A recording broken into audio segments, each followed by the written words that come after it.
भाई लकी रानी सर्कस अज असीं तुहानूं विखावांगे कित्थे लगी हुई है। ਇਹ ਵੇਖੋ ਸਰਗੋਦਾ शहर विच लकी रानी सर्कस लगी हुई है।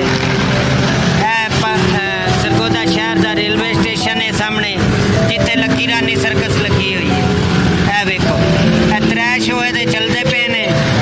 पहला शो 3 बजे, दूजा शो 9 बजे, दूजा शो 6 बजे, तीजा शो 9 बजे।